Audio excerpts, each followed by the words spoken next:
So for this week's vlog, I'm gonna be looking at a Lesbians in Revolt. Uh, it's pretty interesting reading. Getting the perspective of lesbians in the 1970s. Kind of, well, pretty much it is a piece of literature for its time in the 70s. Not much really translates to 2013. I think that if you look at it from a world perspective, looking at all the countries in the world, then you can definitely see some of the things that she's saying. But definitely in 2013 in Canada, in the United States, I just don't see how this translates, especially here. She talks about how heterosexual women are kind of they use men for security. You have women, they're mothers, and they're respected and honored, and the wives or lovers, it's socially accepted because they get economic and emotional security.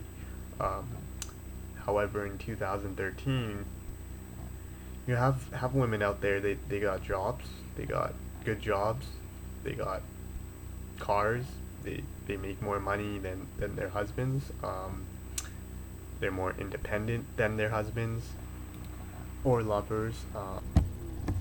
So just the issue that I have with kind of bringing heterosexual women out of the fold for being feminists is, you're kind of confining what a feminist is, and so, a man can't be a feminist, heterosexual women can't be a feminist, only lesbian women can be feminists. So you're just confining it so that no one's really going to want to be in this group anyways if you're just saying that, oh, you do this, and so you're not part of the group. If you were more inclusive and you said, heterosexual women, they're kind of using this relationship they have with their man for the wrong reasons. Hey, that's understandable.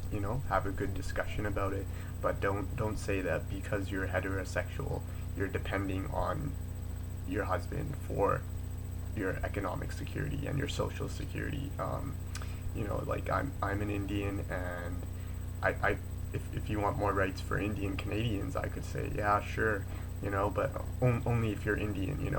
If you're white, if you're Asian, and you're saying, hey, Indian Canadians deserve more rights, if I say, oh, well, I don't want you part of my group because you're not an Indian, then you're kind of taking away from the cause of what you're trying to do.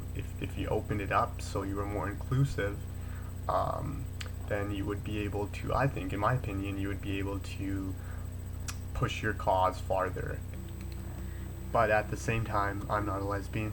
I don't know what it's like to be a lesbian. I don't know any lesbians personally, so I can't really speak on the issue in 2013 from the same point of view as a lesbian could. But from what I read, the literature, from things I've seen in news stories, lesbians seem to be going less radical. There still is, like in any movement, a radical lesbian movement, no doubt, but I think in 2013 and going forward, moving forward, they're trying to bring more people into the movement, and I think that it's more of a older feminist versus younger feminist divide there.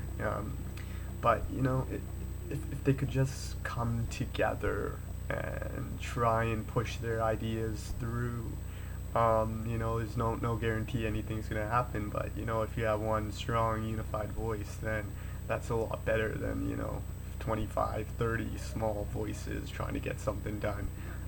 The last kind of critique I have for the article is just that she kind of, in the middle of the article, says that capitalism doesn't work for females.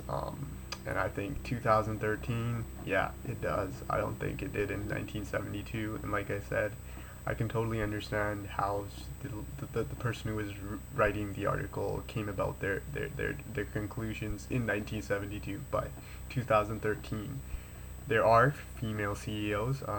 I said there weren't as many, but there still are female CEOs. We had a female prime minister. She wasn't elected, but we had one. There are lots of female heads of state. not even in just first world countries, but in India, you had Indira Gandhi, and at that time, India was definitely a third world economy and a third world country. So when you look at things, you just kind of got to be like, in 2013, no, no, no, it's just not gonna work. No, definitely no. That's a no. So that's really all I had to say on this reading on lesbians in revolt. Yeah, look forward to the next vlog. Have a good one, guys.